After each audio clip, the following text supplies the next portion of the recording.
Today on Sekulow, is anti-pro-life the new pro-choice? We'll talk about how the ACLJ is fighting back today. We're also going to be joined by former Secretary of State Mike Pompeo. Keeping you informed and engaged, now more than ever. This is Sekulow. We want to hear from you. Share and post your comments or call 1-800-684-3110. And now your host, Jordan Sekulow. Hey, welcome to Sekulow. We are going to take your call today at 1-800-684-3110, specifically on life. We have got an interactive map up at ACLJ.org. It's ACLJ.org/abortion if you want to go directly to it, but it's right on the homepage as well. And if you're watching the broadcast, you can see what it looks like.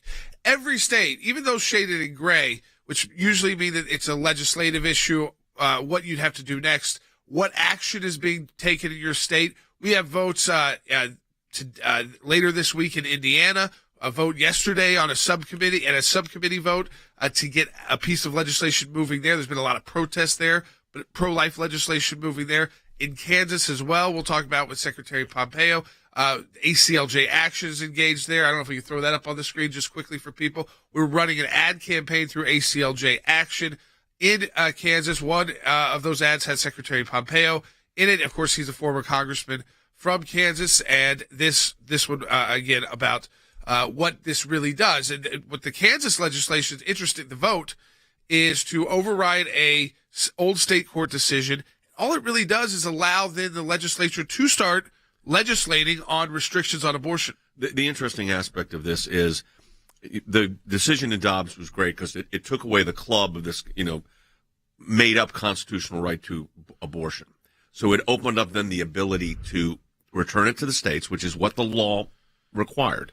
So when Roe was overturned, we always said it returns it to the states. Now we have real state challenges, and CC, the state challenges are different in each state. That's right, because you will see things on ballot initiatives. You will see abortion come up this fall. You see legislative bills being voted on right now about abortion. And then you also see court cases. And like you've said multiple times, and you're right, it might be a very conservative state, but the court system might be very liberal. Yeah, and so we've deployed Frank Mannion and Ed White, two of our senior lawyers, to New York. In fact, Frank's going to give us an update later in the broadcast because we're dealing with this on the state-by-state level. And you say, why New York? Well, true, New York is going to be a state that is very pro-abortion, no question about it. But you know what?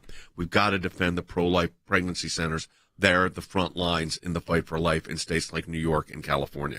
But that interactive map shows everything going on in your state. But if you have questions about what's happening in your state right now, give us a call. Yep, because idea. it is there's a flurry of activity in a lot of states across the country. Votes coming up, whether it's your legislature voting this week, whether it's you that need to get out to vote maybe as early as next week, like in a state like Kansas. What can you do? We can answer those questions for you. So we are now, while it's great to still celebrate, I think we all deserve to celebrate the overturning of Roe versus Wade. You need to now know what's happening next. And the next battle is really at the state level. That's the next battle. Some will be at the local level, and there's kind of two competing battles. One is legislating restrictions. The other is, in more blue states, is going after the pro-life pregnancy centers, trying to eliminate pro-life pregnancy centers. We saw the Michigan governor, again, as we said yesterday on the broadcast, veto funding that was passed by the state legislature, the representatives of the people, vetoed funding to adoption agencies in Michigan because they want to create this crisis that wouldn't exist. There is no problem with too many babies in America. There's plenty of organizations in place, but they want those organizations shut down to create a crisis. This is a great time for you to support the work of the ACLJ. Folks, we're in a matching challenge campaign. Last couple of days of the month, this is when it counts. And as I said, we've got lawyers deployed right now in New York defending life. We've got an interactive map with all 50 states. We're working on it. CC is working on pro-life issues and a number of our lawyers around the country. This is the critical 4 days in our matching challenge campaign. I'm going to encourage you to go to ACLJ.org and donate any amount you can at ACLJ, if you're able, at ACLJ.org, and we're going to get that matched. So I want to encourage you right now, if you haven't donated, please consider it today. ACLJ.org, that's ACLJ.org. We're going to be back with more in just a minute. Again, if you want more information, another great place to go is that website at ACLJ.org. Talk to you in a moment. Landmark ruling, the Supreme Court today legalized abortions. That unborn child has human rights, a life that deserves protection. We win when we talk about the basic value of we just want to stand up for the rights of children, not only to be born, but to be able to live a healthy, productive life. The justices heard arguments yesterday over a Mississippi law that bans abortion after 15 weeks of pregnancy.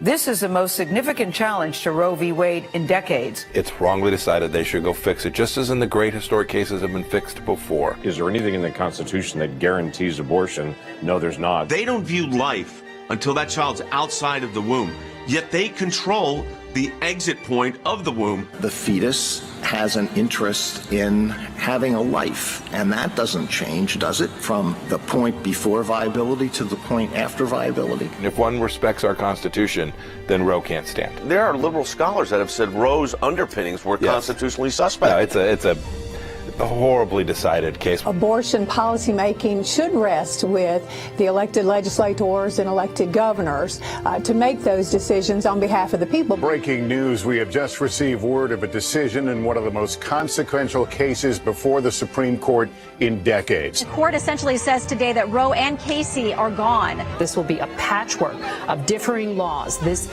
kicks off an incredible legal fight, Jen. I know you've been following this in the states. It's going to be Atlanta, the state capital. It'll be in Montgomery in Alabama. It'll be in Albany in New York, in Sacramento in California. I mean, this is what it's going to be. There's about 10 or 11 states we're going to have to really fight for life. Shouldn't we stand up for life? Shouldn't we do that most basic thing as a culture? We are in the matching challenge, folks, and obviously we now have a state-by-state fight. It's a great time because you can effectively double the impact of your donation. Do it at ACLJ.org. That's ACLJ.org.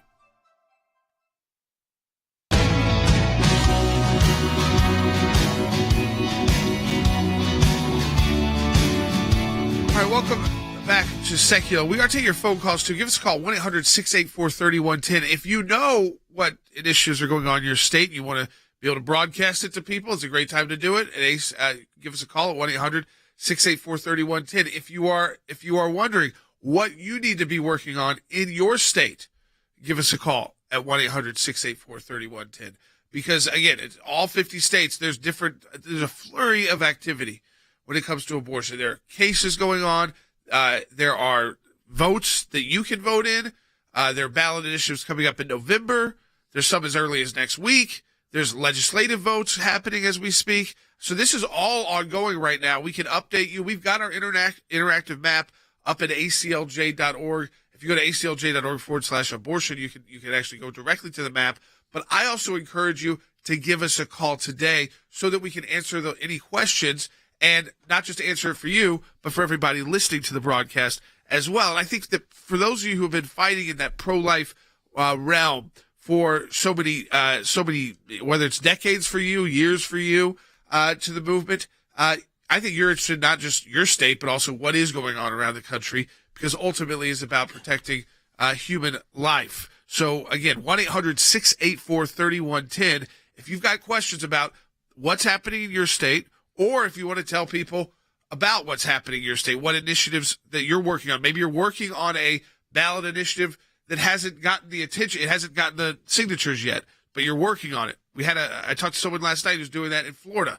So again, 1-800-684-3110. You know, it's interesting. Jonathan Turley, who is a law professor at George Washington University, has an article that he's written that's published on The Hill. And the title says, it's not enough to be pro-choice now. You must be anti-pro-life. And here's what he writes. With the Supreme Court's overturn of Roe versus Wade, it's no longer enough to be pro-choice. Indeed, the term pro-choice has been declared harmful by the now ironically named pro-choice caucus. Today, it seems you must be anti-pro-life to be truly pro-choice. And across the country, pro-life viewpoints are being declared virtual hate speech. And this is the free speech aspect of this that's now an issue, CC, and that is a pro-life perspective is now deemed to be something, and Justice Alito pointed this out, that it even distorted the abortion cases, distorted the free speech jurisprudence of the court by allowing for a viewpoint discriminatory animus against pro-life people. That's not the case anymore. Yeah, abortion distortion continues, and we're seeing it every single day. Now, like you said, it's not enough to be pro-choice. You have to be anti-pro-life. And if you hold any opinion against abortion, you are absolutely canceled.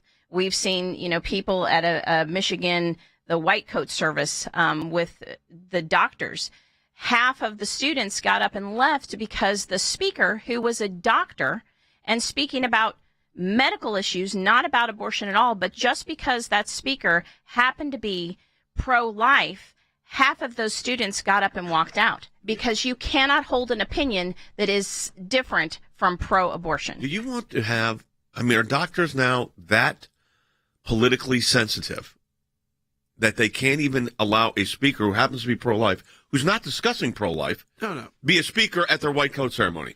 Yeah, there's a graduation speaker, basically, the ceremonial speaker, who is highly respected as not just a doctor, but as an academic in the field. So that's why she was chosen. Used to be an atheist who was pro-abortion, had her own change of heart, is I think now religious, and came to faith, came to a pro-life viewpoint. But that's just, again, that you could learn that about her if you wanted to find that researcher. That was not her speech. And yet still, so now, like the article was talking about, now if you're someone who happens to be pro-life and you're coming in, let's say you're coming in to talk about Chinese economic policy, but also you're pro-life on a college campus, I think they're going to walk out on you. Not because you're talking about Chinese economic policy, but because you happen to be someone who has a pro-life position that it was somehow made public. We've had university professors, doctors at medical schools that have a pro-life position and have been denied tenure, have been censured, have been harassed by students. Now, that in a free society should not be tolerable. Let's be fair. That's ridiculous. But yet that kind of hostility and discrimination seem to be, well, that was okay because it was pro-life, so we can discriminate, basically. That's right. It's an extreme position. And what's so funny is the people that have this position, they try to pretend like they're tolerant and, we want to give everybody, a right to speak and have their own opinion. Well, yes, except if that opinion is a pro-life opinion. You cannot have an opinion that wants to protect the life of an unborn baby. They are going to cancel you. They are going to call it hate speech. You cannot have an opinion that contradicts their opinion that abortion is the only option. I want to read this. This is a YouTube comment came in. It said, do you think the left is using these aggressive tactics against pro-life policies to distract from the disasters they are creating around the country? Yes. I'd say it's not a distraction for you because you're going to pay attention, right? You feel like they're attacking you. It is trying to continue to encourage their base to somehow get out the vote in November in the midterm elections. Because if you take an issue like this out, and remember, that's only going to be like the liberal base of the party. That's what they're worried about, is that they won't even show up. And if they don't show up, you start losing races that you should win. And so they are at I think, bare minimum, trying to find something, again, not to get, it's not really about you not voting. You're going to vote because they're coming after you. But it's about trying to figure out how they're going to get their own people to vote, because most of them are not very happy about it. I noticed this. When I was last week in Washington, D.C., they still have all the barricades up. It's like a war. It looks like a war zone, but no people. So there's no war going on outside around the Supreme Court, including the street our office is on, which is now shut down to traffic. Right. And there's no protest. Then a couple days later, AOC and the others we covered on air, they had a fake protest. Yeah, they had protests. They had a fake arrest. Put her fake handcuffing and all of that. And again, folks, just to make clear, those are just planned by politicians. So there has not been this massive. This is not like Black Lives Matter. This is not like Antifa. They have not had mass protest continuing across the country. Every once in a while, they'll show up like in Indiana when there's a vote. Yep. But that's, and that makes sense, but then they go away. Yeah, that's because it's a very small base. Because the dynamics and the demographics on the life issue have changed so drastically. And I think a lot of it's the technology. When you see the unborn child in utero, in the imaging that they have now, it's breathtaking. And that's why they don't say it's not a baby anymore. That argument faded away. So where I'm encouraged is there's the pro-life movement and pro-life perspective. I would say more important than even the pro-life movement. The pro-life perspective is really gaining strength. I think the question for all of us is at the ACLJ is we've got to make sure that the pro-life speech is available to be made. And we've been fighting that battle for 40 years. And then you've got to look at the individual states, as Cece and Jordan were saying, where you've got these issues that are definitely percolating, and sometimes it can be in a conservative state with a rather hostile state Supreme Court. And you ask, how can that even be? Well, the truth is it can be because the way the judges are appointed to the court. Right. In those states. Absolutely. And so, like we said, even before we knew the Dobbs decision, if Dobbs does overrule Roe v. Wade, our work is really just beginning. And I think you can hear that from even, this broadcast. We are at every level. We are meeting with crisis pregnancy centers. We are protecting them from the vandalism and the attacks that they've gotten. We're protecting them from state laws that are coming down. We're protecting them from even the Biden executive order maybe attacking them. And then, we have to be on top of the ballot initiatives to let people know about that. We also have to be on top of the legislation as these bills are being introduced, making sure that we get in and, we object to the bills and help even and structure some of the language. So we are incredibly busy right now fighting for life. So here's what we're doing. And Cece just mentioned this, and Jordan was talking about this. We've deployed lawyers on California issues. We've deployed, even where you got a hostile state. We've deployed lawyers to Maryland to testify on congressional hearings. We've got 2 lawyers in New York right now. Jordan is working with a team on Kansas. We're talking about that in coming up segments. Your support for the ACLJ allows all this. It allows us broadcasts. It allows us to deploy lawyers around the country, frankly, around the globe. So I want to ask you to do something. We're in the last 5 days of our Matching Challenge campaign. Your support for the ACLJ is really critical. So I want to encourage you, if you've already donated, first I want to say thank you, because I know these are not easy times. If you're able to donate, and Jordan said that early on, and we mean that, if you're able to donate, this would be a great time to do it, because at aclj.org, any amount you donate to us, we're getting a matching gift for. And Jordan's going to explain to you what that means, but it's really important. aclj.org for that. Folks, again, aclj.org. It's a matching challenge, and this is a straight up matching challenge. It's not like some of these things you see they're wild, where these 6 times, 7 times you might get in the political world.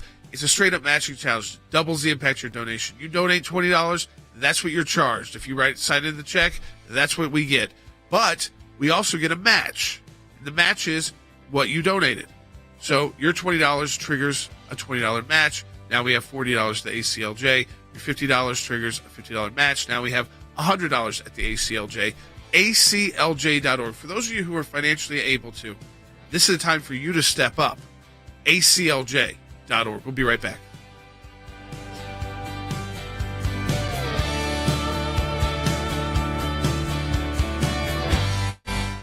In Massachusetts right now, those crisis pregnancy centers that are there to fool people who are looking for pregnancy termination help outnumber true abortion clinics by 3 to 1. Keep protesting, because keep making your point. The only thing that's going to change this is if we have a national law that reinstates Roe v. Wade. You should not be able to torture a pregnant person like that. We have had to defend these pro-life pregnancy centers across the country in federal court and state court, in New York City, in California. There is a move. There has been a move, long-term move by the pro-abortion industry to shut these pro-life pregnancy centers down. They come alongside pregnant mothers in very difficult circumstances, and they take care of them all the way through a pregnancy. Then after delivery, provide the essentials for that mother to care for the child. Even in a state like Massachusetts,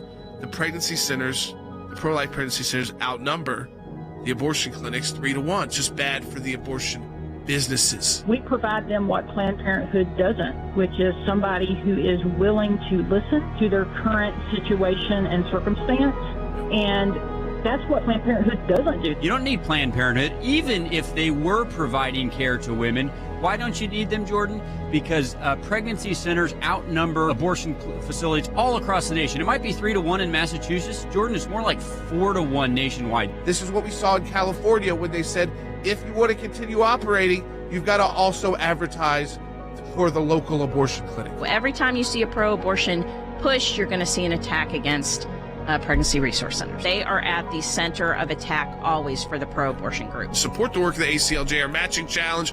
Double the impact of your donation at aclj.org.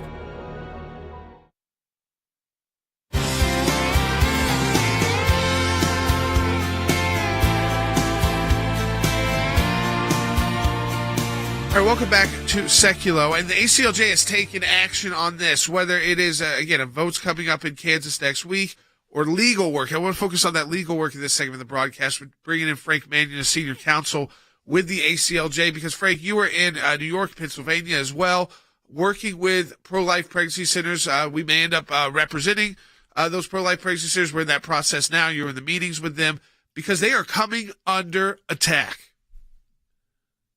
Yeah, I mean, Jordan, it's unbelievable some of the stuff we're hearing. I mean, I guess we've always been sort of vaguely familiar with it, but it's amazing when you're out here literally on the ground. You feel like you're in the trenches. Most of these places are shoestring operations, and they're underground, literally. So anyway, we're hearing things like, the vandalism. And one particular individual told us about the fact that her personal and her PRC, Pregnancy Resource Center, account was hacked shortly after the leak of the Dobbs decision. They've got Chase Bank investigating that, the local police investigating that. We've heard about people showing up at the Pregnancy Resource Centers with gasoline in bags that, suddenly left after a few questions were asked.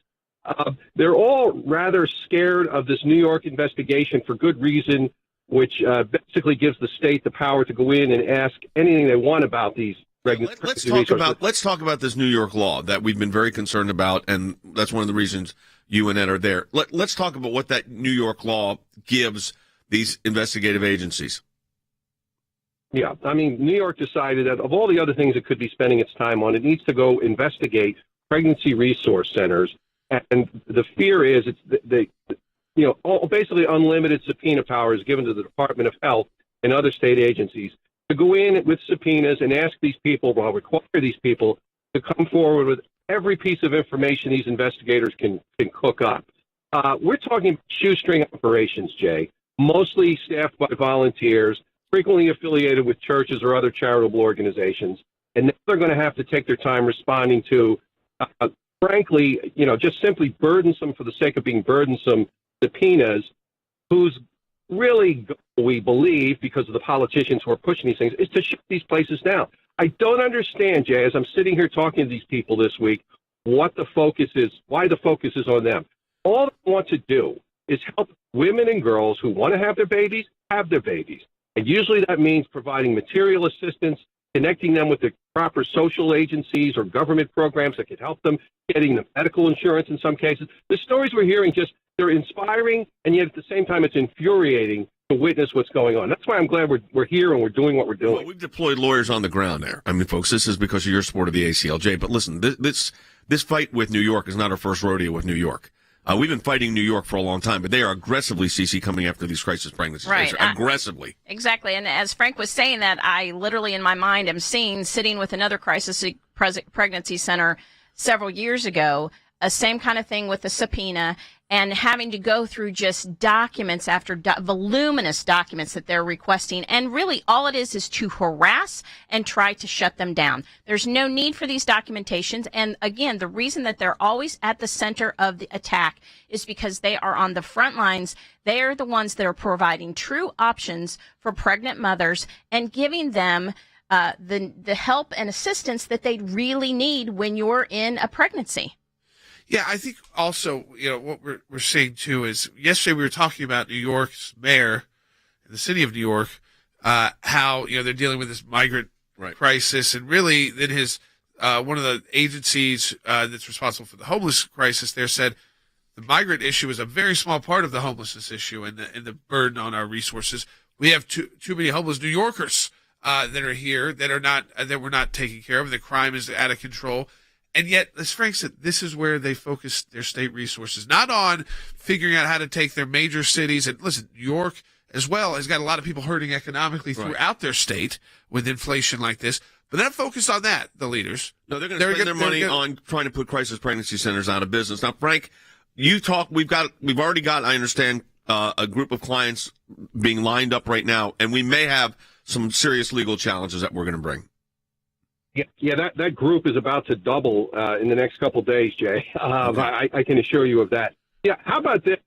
Several people have told us that shortly after the Dobbs opinion was leaked, they were visited by the Intelligence Department of the New York Police Department because the police We're basically warning them. There's a list there, and the cops, of course, don't reveal their sources. And crisis pregnancy centers are on that list, and we're letting all of you know, be careful, just take precautions, and let us know if you see anything suspicious. It's amazing that these people are the target of the other side. Just amazing to me. All right, Frank, we appreciate the update. Frank is in New York with Ed White, two of our senior lawyers working on this. And look, folks, I mean, there's a target list that the New York authorities have on crisis pregnancy centers. Think about that for a moment. But like you said, Cece, this is not the first time this has happened. No, it's not.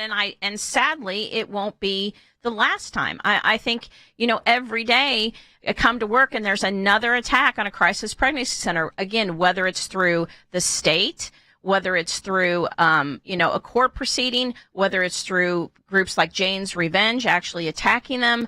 They are just constantly, and of course, Planned Parenthood never stops attacking them. They're constantly under attack. So they constantly need our support and representation. And we have provided that for decades, and we will continue to do so. And Frank just said we've got a whole group of clients now. He says about to double just in New York on this issue.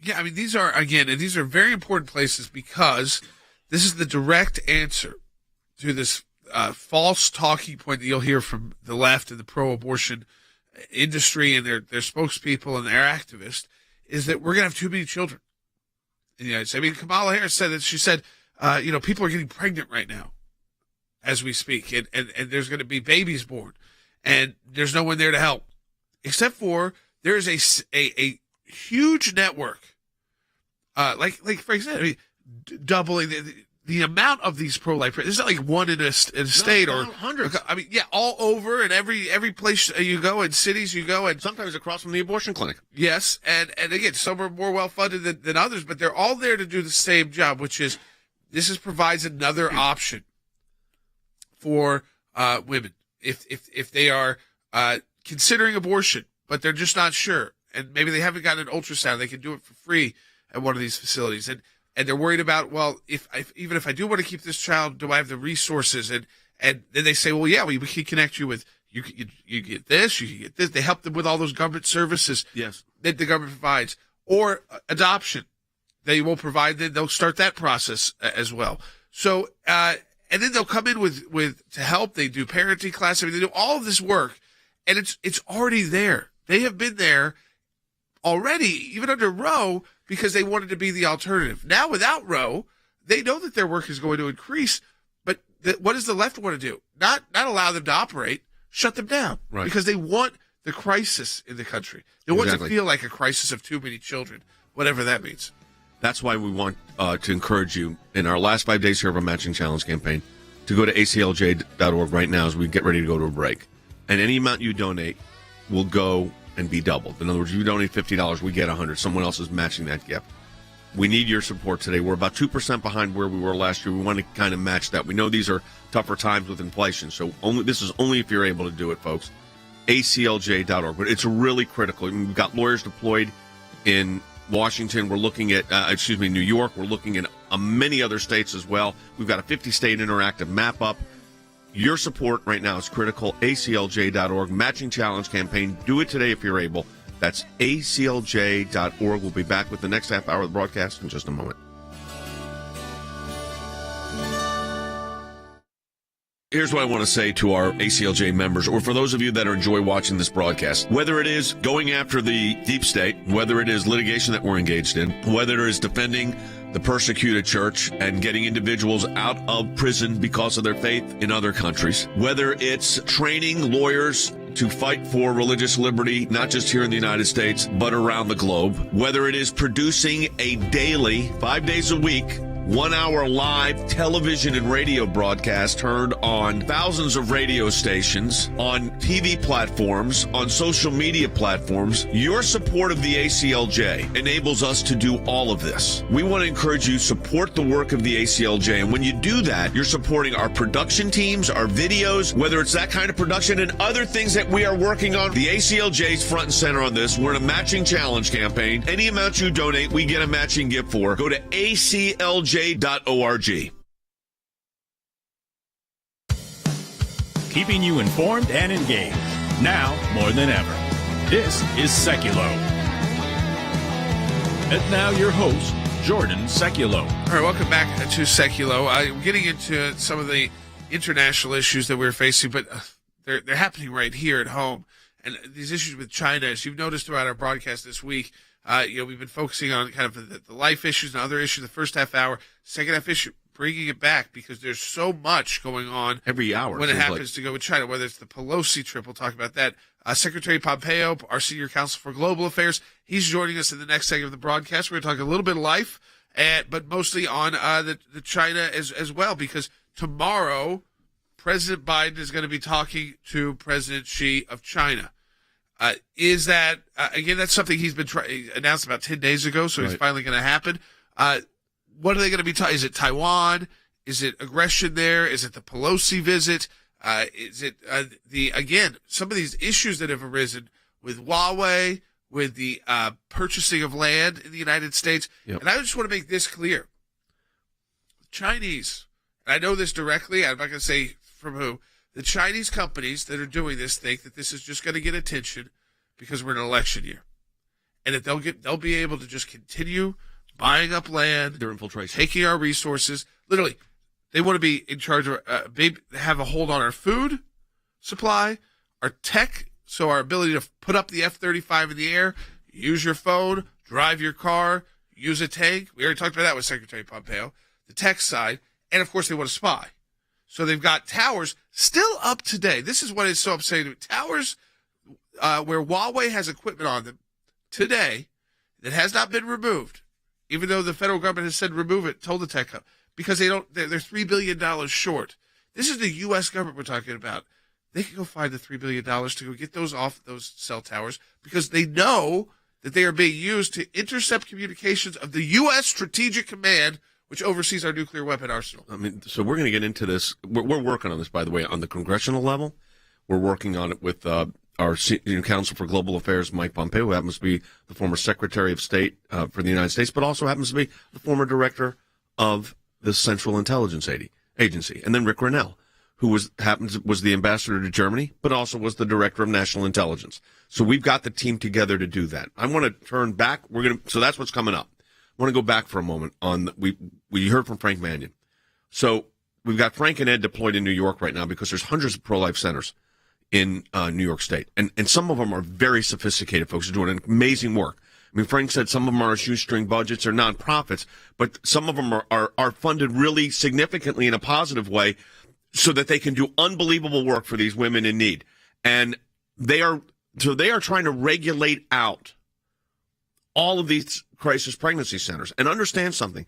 In states like California and New York, in Massachusetts, listen, do we have that statement from Elizabeth Warren? I mean, this tells you how ridiculous what they're trying to do is. Take a listen.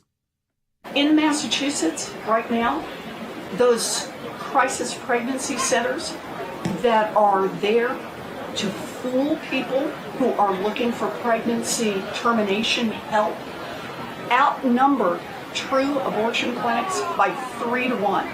We need to shut them down here in Massachusetts, and we need to shut them down all around the country. We need to shut them down in Massachusetts. We need to shut them down all around the country.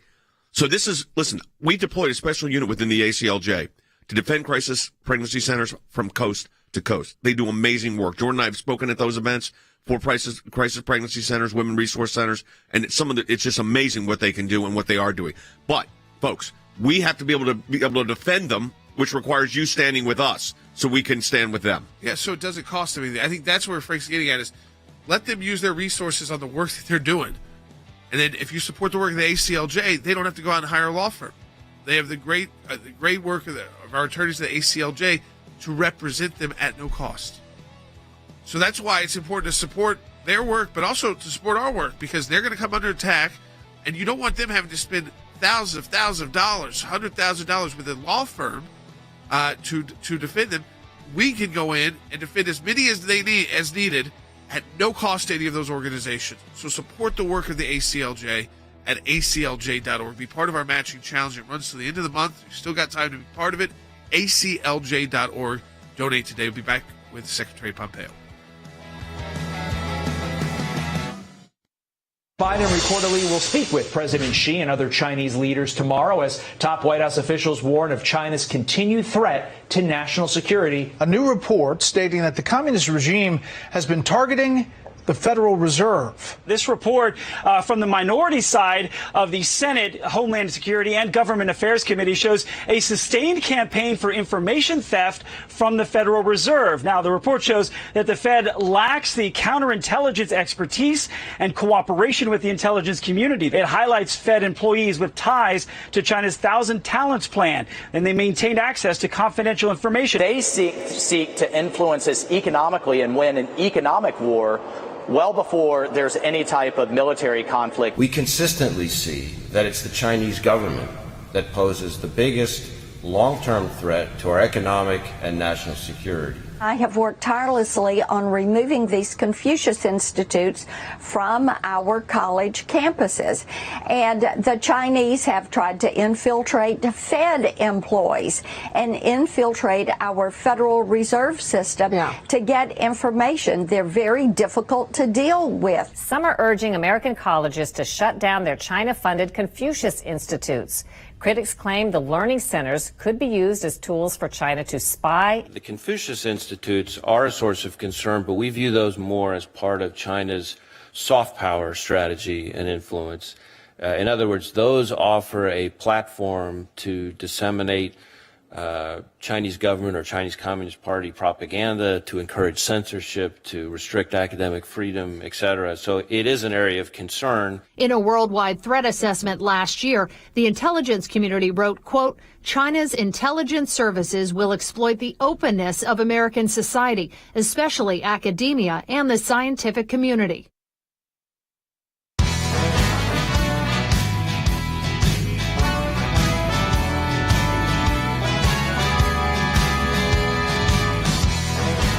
All right, welcome back to Sekulow. We are joined now by our Senior Counsel for Global Affairs, former Secretary of State and CIA Director, and Congressman from Kansas as well. I wanted to bring that up, Mike Pompeo. Secretary Pompeo, I know we're going to get to China in a minute, but I did want to remind people, especially because we got listeners all over the country, in Kansas, there's an important vote next week, next Tuesday, August 2nd, and I'll tell you, the abortion, the pro-abortion industry and their allies are dumping money into Kansas.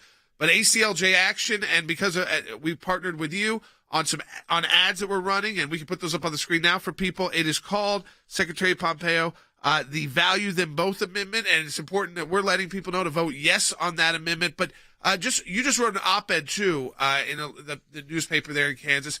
Tell people about this vote and what you're hearing from on the ground.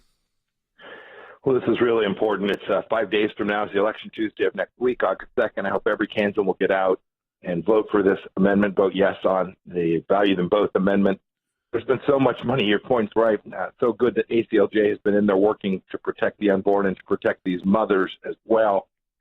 So much money dumped into the state with misinformation. All this amendment does is it says the Kansas courts that are liberal and left have prevented the people from voting on the restrictions, the protection of the unborn that they have wanted for a awfully long time. And it just says people can vote. We can open up democracy to make sure that we don't have abortion on demand in the state of Kansas, if that's what the people of Kansas want. It's that simple. That's what the amendment does. A lot of folks are saying, oh, this is going to ban this, and it does none of those things. It simply says we value both lives, and we want the people of Kansas, consistent with what the Supreme Court ruled a couple weeks back now. We want the people of Kansas to have the opportunity to voice their views on protecting the unborn. It's that simple. It's that decent. It's that basic. I hope everyone will vote yes. It is one of the first opportunities in the country where people, not just legislatures, but people themselves are going to determine if their legislature has the ability to start legislating. Now that Roe has been overturned, and that, as you said, Roe is no longer hanging over these state legislatures. So I just wanted to bring that because in Kansas, you may be seeing those ads on social media with Secretary. We put it back on the screen one more time. One with Secretary Pompeo, one with features a child. It's so much bad information out there about this. So encourage your friends, if you're in Kansas, to vote yes. I'll tell you something. I'm very glad everybody's working on this issue. I want to turn our attention, Mike, if I can, to China, because this is galvanizing all the news networks right now. I mean, not just conservative media. This is impacting everywhere.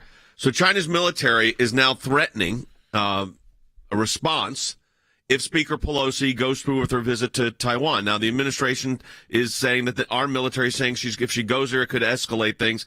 What do you make of the saber rattling of China, especially you've got conservative members of the House and Senate saying they'd go with her too now. It's becoming a big issue for the United States, this visit to Taiwan. What's your sense of China's actual actions here?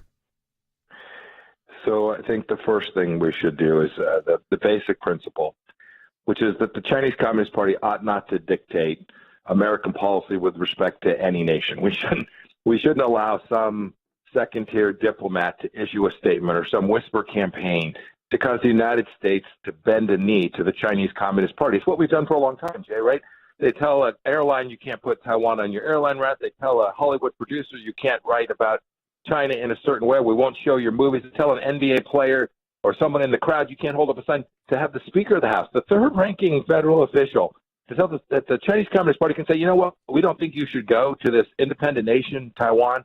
And then for us to say, you know what, we're afraid of you, we're fearful of you, and not allow her to go because we don't think our military is capable of keeping the security blanket for the United States of America.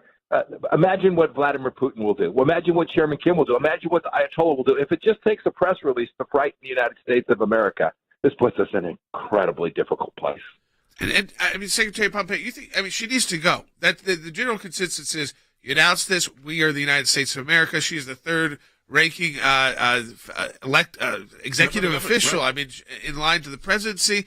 And if she wants to go to an allied country, another place is not going to tell our politicians what to do. But I am nervous now because she's getting this pressure. There are some Democrats standing with her, a lot of Republicans standing with her, which is unique.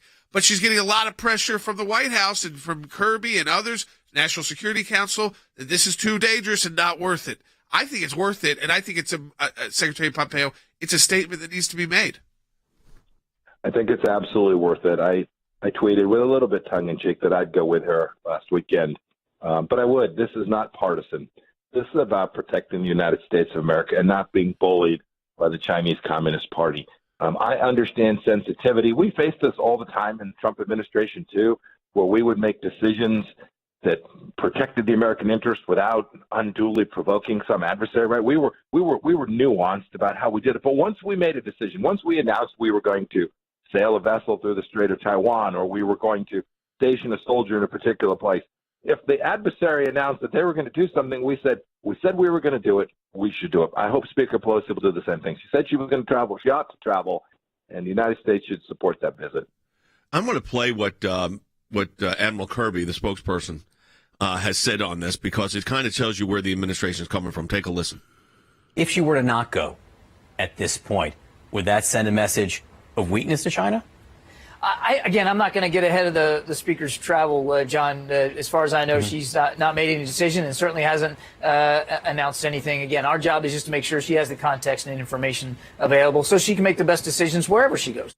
But, Mike, if she decides now after all of this to not go, isn't that exactly what Berman asked? Doesn't that send a message of weakness to China about the United States? Of course it does, Jay. Just imagine a couple of scenarios. Imagine a month from now, China threatens Australia by saying that they won't allow tourists to go travel to the country. And we call the Australians and say, don't bend a knee. Don't listen to them. You should still do what you're going to do. You should still put submarines in the water, whatever it may be. The Australians are going to say, you wouldn't even send your darn speaker to Taiwan. Our friends will see this. In the same way our adversaries will see weakness, our friends will see the absence of resolve. So the Australians, the South Koreans, the Japanese, all of our friends and allies in the region will say, if the United States won't do the simple thing of allowing the Speaker of the House to travel to visit Taiwan, why should we take any risk? We're going to cuddle up with China. We'll make the best of it, but we can't count on the United States to be our friend and partner in this difficult part of the world. You know, this to me, because we've got President Biden, he's going to be on the phone with President Xi tomorrow. I mean, there's a lot of issues they could discuss ultimately, but if you were advising President Biden right now of what issues to focus on, what would those be? I mean, we've heard so many going on domestically, the land purchases, Huawei's on the cell towers, the list goes on and on. What would your message be? It'd be real simple. The economic warfare you've been conducting against the United States for the last 2 decades is over. We are no longer going to bend a knee. We're no longer going to turn the other cheek. We're no longer going to permit you to steal American jobs by the millions and American technology by the billions. We're going to defend the things that matter most to America. And here are the policies we're going to execute to deliver on behalf of the American people. He shouldn't be belligerent. He doesn't need to be hostile. He simply needs to be clear and transparent and resolved. Xi understands that. Xi Jinping understands that. The Chinese Communist Party understands power. What they don't understand is an America that has an absence of resolve. They will drive a truck through that weakness, Jordan, and that is very risky for the United States over the next weeks and months and years. One last thing, Mr. Secretary, and that's this. We're at a pivotal point. We've talked about the infiltration into the academy, into businesses, into the Federal Reserve System. I think it's just worth reiterating what you've said many times about the threat from China. How serious of a threat can it be?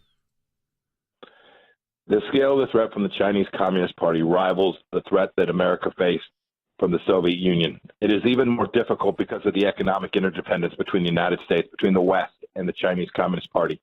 Xi Jinping is intent on making sure our kids and grandkids live in an America that looks more like China than it does our republic.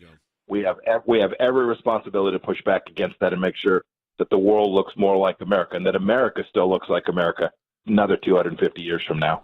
Yeah, exactly right. Thank you. We appreciate it so much, Senior Counsel for Global Affairs, Mike Pompeo. I'll tell you something. This tells you, folks, the analysis you're getting here is not only spot on, but look at the ability of what we're able to do because of your support for the ACLJ. We were able to, we have 2 former cabinet members as part of the senior teams at the American Center for Law and Justice because of your support to the ACLJ. So I just want to encourage you to stand with us in this matching challenge campaign if you're able to. Any amount you donate, we get a matching gift for. And I want to encourage you to make that gift today at aclj.org. And when you do, whether it's $10 or $1,000, whatever it might be, we get a match for it. And that doubles the impact of what you're doing. Again, aclj.org. And I encourage you, on all these issues, China, life, we are working on the front lines of these battles. And a lot of these battles, including the battle with China, it's not just overseas. It's not just, in other places. It's here at home. The battle for life. Going after pro-life pregnancy centers. Your support of the ACLJ financially allows the pro-life pregnancy centers to continue to use their resources to save lives. We go in, no cost to them, and defend them. It's no cost to them because you support our work financially at aclj.org. Donate today. Be part of the matching challenge. Be right back. In my time in service, both as the CI director and the Secretary of State, I watched the good work that the ACLJ was doing here in the States and all across the world. The ACLJ's work at the UN, overseas with the European Court of Justice, is incredibly important. We have on our team lawyers, non-lawyers as well, that are policy experts. They're all engaged in foreign policy issues. We have been focused on protecting the nation state of Israel, particularly before the United Nations. We don't shy away from the battles that are going on at the UN and just complain about them. We actually try to go in and do something positive and actually affect change. The risk of a incomplete or unsolid relationship within the United States of America and Israel is real. Israel is very important to the ACLJ, and we will always fight for Israel's rights. We had a series of cases at the European Court of Human Rights, primarily dealing with religious liberty. And as Secretary of State, I saw this too. Nations that had more religious freedom were on firmer footing. They had better democracies. America has always been the world leader in religious liberties, in freedom of conscience and freedom of speech. We've taken the First Amendment, and that has been our cornerstone.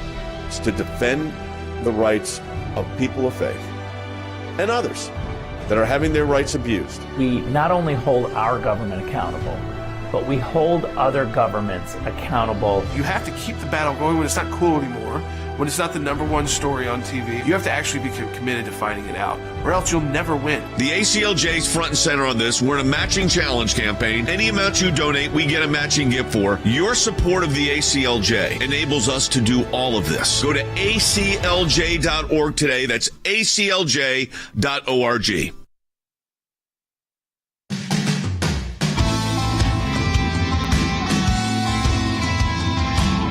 There's a continued shakeup in our nation's media, and I think that's a good thing. I think that the fact that we've got broadcasts like ours, and there's a lot of different ways to do it. You can listen on your radio. You can listen on satellite. You can watch the broadcast on 4 or 5 different platforms live. Or you can go back later in the day and then share it with your friends. We clip it out so that if there's certain parts of the broadcast that you were interested in sharing with your friends and family, every day you can go back through our social media, find those clips, and get it out. One thing we are starting to see, even in the world of kind of mainstream and traditional news media, like cable news media, is a bit of a shakeup going on right now. One is there's a shakeup at CNN. I mean, the huge questions about what exactly that network is going to look like, that they shut down their streaming. Are they going to still kind of this move to the left where they're basically MSNBC, or are they going to try and move to the center? That's going to depend on who they choose. But there's other networks challenging them, and bringing in Logan. Logan, there are other networks challenging directly the kind of control that the top 3 have had. Yeah, we've seen that now. Obviously, Newsmax, OAN. We've seen some other options come up, but then kind of out of nowhere in the last year, you've seen News Nation rise, which is a station that is currently carrying shows like Dan Abrams and his news, and they've kind of positioned themselves as being a more balanced, even-handed approach. Now, last night there was major news as Chris Cuomo, who came off of his run at CNN, number 1 at CNN, comes to News Nation, and likely in the fall will be going kind of back-to-back with Dan Abrams. And it was pretty interesting. The hour-long interview they spent, the announcement portion of it really did kind of present a new way to look at cable news. Now, obviously, the proof will be in the pudding if they actually adhere to this, but it was a very interesting conversation. We have a little clip from it from Chris Cuomo, and then we'll discuss a little bit more about what that means for the future of mainstream news. I had decided that I can't go back to what people see as the big game. I don't think I can make a difference there. I think we need insurgent media. Insurgent media, very interesting way to say it, and also positioning themselves as a place that is respectful to both sides, even where they disagree. And what I did really like about it is both of them had a really good discussion about how historically they're not going to come out and say we're completely unbiased. We're going to come out and tell you our opinion, but that doesn't mean our opinion has to be with disrespect. Our opinion has to be the authority above all. And though, again, the proof will be in the pudding of if they actually can live up to this, but that will be an interesting shift to see. And I think you're going to see more people trying this sort of format. Of course, I've been on Chris Cuomo's program when he was on CNN a lot. In fact, to be quite blunt, I felt like Chris always treated me with the most respect and fairness. We agreed on things. We disagreed on things on CNN. On CNN from the other side, essentially. Yes. And I never felt like I was the other side when I was on with Chris. I always felt like I was a different perspective, maybe, but not the other side. And we're friends. I congratulate him on this. I think it's a great move, and I think it's a good opportunity. I like the word insurgent media. Yeah, I think that we're going to see a lot more of that. Look, we're working on that every day here to come up with new content that you guys can all take in, and there will be new stuff that will be announced in the coming weeks that I hope you all like. We are not a news nation, but we have other stuff happening. But I like this move. You have someone like Dan Abrams, who is maybe more of a moderate than you have this. Hopefully they'll find someone maybe that is a bit more traditional conservative or a conservative to kind of balance out this full lineup. But I do think it's interesting. You said insurgent media. That is important. I think it's very important to see, especially when you have things like CNN, which feel like they're in chaos, and MSNBC in chaos. And look, a lot of personalities of Fox News as well, a lot of personalities and all sorts of it. That maybe something like this is what needs to happen next. Yeah, I mean, I think people had write in because Ben wrote into our comments. He wrote in, I just don't know who to trust anymore other than you guys. Yeah. When it comes to media. And I think that's true even because I try to say this. I'm not going to name any shows or even the networks. But there are some that kind of make you feel like it's like you're always winning. There's others that make us feel like we're always losing. Then there's our broadcast where we tell you the truth. Yeah. Sometimes we win, sometimes we lose. Sometimes we win big, sometimes we lose. And we're not, you don't have to, you can kind of, we all know that you're old enough to, and you're intelligent enough to understand that. And that won't mean that you won't, and some is kind of like almost pure entertainment now. It's almost not, the news is kind of a joke. Right. That you rip off of. And I don't think any of that's bad. But I do think there's space in our country of our size to have more than 3 major networks. Yeah, there's room to ask the questions and have these discussions on both sides and hear what at least people have to say and realize that is, and look, it may not be you listening, that is a large majority of the country. That's why elections shift, things happen and move. If they didn't, you wouldn't have potential landslides on both sides that happen 2 years apart. Yep. Because there are a lot of people who sit there, they ingest what's happening around them, they take in what's happening around them, and they move forward. They're not necessarily only dealing in their own partisan politics, they're dealing with how it affects them. And I think if we can have those discussions, it's going to be interesting. Like I said, we're working on that every day at the ACLJ. We're working on new media ideas also, we need to say, but without giving any details. Yeah, we got a lot of new stuff coming up, so make sure you keep following us, as there'll be some announcements in the next week. And then in the next month, we'll probably have something brand new for you to see. And I look forward to announcing that soon. I want to say something about this insurgent media idea, though, because we got a question that came in on Facebook from Linda. What does that mean? Yeah, so this is not the traditional approach that has been, as you said, you got the conservative channel, you got the liberal channel, then you got the CNN who can't figure out what they are. They're a liberal channel, but yeah. So this is more, this is a different approach. But I need to say, listen, I'm a huge fan, as you know, of Sean Hannity. He's been on our broadcast. We've hosted his broadcast. I think he does a great job. I'm friends with Chris Cuomo, too. I'm friends with Sean, of course. I'm friends with Chris Cuomo. I always felt like when I went on with him, he treated me fairly and with respect.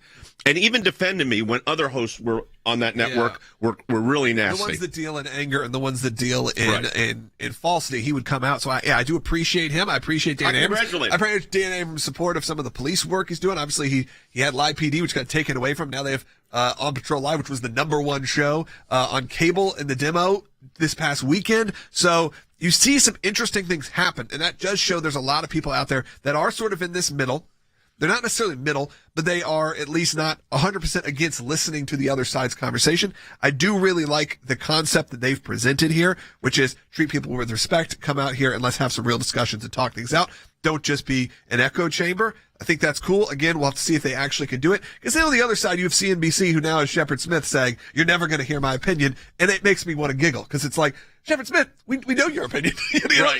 We made a big push about leaving Fox. Yeah. He made a big statement. And maybe that's true for Chris Cuomo, is we know his opinion. But he actually said, he and Dan Abrams both went out there and said, you know our opinions. We're going to tell you our opinions, but that doesn't mean we have to belittle you. That doesn't mean we have to disagree with you, or always disagree with you, or always agree with you. You're going to hear our opinions. I think the idea of an unbiased media is a thing of the past. Yep. That's gone. But now we have at least an opportunity to have a conversation, and I do like that. Yeah, and like you said, the proof will be if they do have the folks on from, the right, and if they're able to just actually keep it at more of a not screaming match. Doesn't mean not tough questions. Don't treat people like buffoons. But like you can be by equal intelligence. My worthy opponent. Yeah, equal intelligence with different views. Right. And again, more of that I think would be great. It's very it's difficult to do that in the media. I will tell you, someone does it every single day. If I called up and said, "Hey, we actually like what Pelosi's stance is," there's no way. Even if we said it would be all positive. So some of that I think is necessary, especially on issues like when we talk about COVID, those issues like that, where we need some kind of people to be able to just talk it out and have both sides talk through the pros and cons of this and that, instead of just saying, well, I know what this network's going to say, I know what this network's going to say, I know what they're going to say. Support our work, too, because you're supporting our ability to get the message out. ACLJ.org.